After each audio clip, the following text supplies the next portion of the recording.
नाज़रीन, कराची जे सिंधी वस्तन सचल गोट, मारोड़ा, मखदूम बिलावल, शाहनवाज शहर, गाजी गोट, अब्दुल्ला शाह गोट समेत मुख्तलिफ गोठन में इलेक्ट्रिक इंतजामिया पारा अणएलानियल लोड शेडिंग सबब शहरी आज़ार में पइजी विया आहिनि।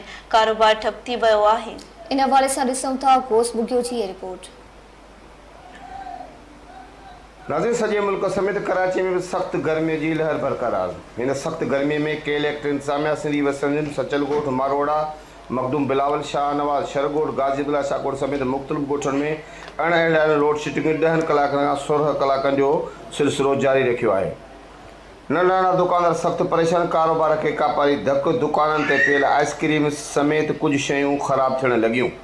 हिन कहर जे गर्मी में रवासिन थधे शरबतनि जो भी रुख करे छॾियो।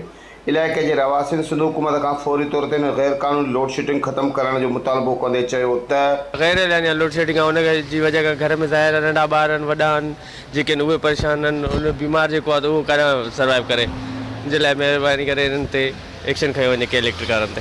ही गुज़िरियल काफ़ी वक़्त खां जेको आहे सो हिन इलाइक़नि में अणएलानिया लोड शेडिंग आहे ऐं जॾहिं त जेको नंढो तबिको आहे, दुकानदार तबिको आहे, उहो सख़्तु मुतासिर थी रहियो आहे। माण्हुनि जो खीर जेको आहे ख़राब थी थो वञे, ॾही ख़राब थी वञे ऐं इन खां अलावा जेके आहिनि से ॿार बीमार थी पिया आहिनि। 10-10 कलाक 8-10 कलाक जेको आहे लाइट कोन्हे को जेको ज़ुल्म हली रहियो आहे ऐं जेका बिजली नथी अचे, उन करे ॿार असांजा वीचारा बीमार थी था पवनि ऐं उन्हनि जे लाइ जेको परेशानियूं थियूं नज़र अचनि उहे असां सोचे नथा सघूं।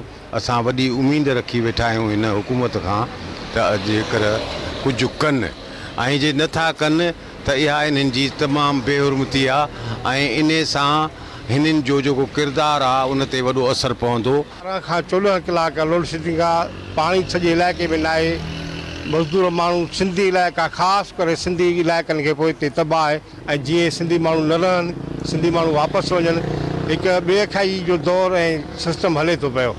असांखे तमामु वॾी तकलीफ़ आहे। बिजली बिल्कुलु 14 खां 12 घंटा न आहे, बिल्कुलु पाणी न आहे।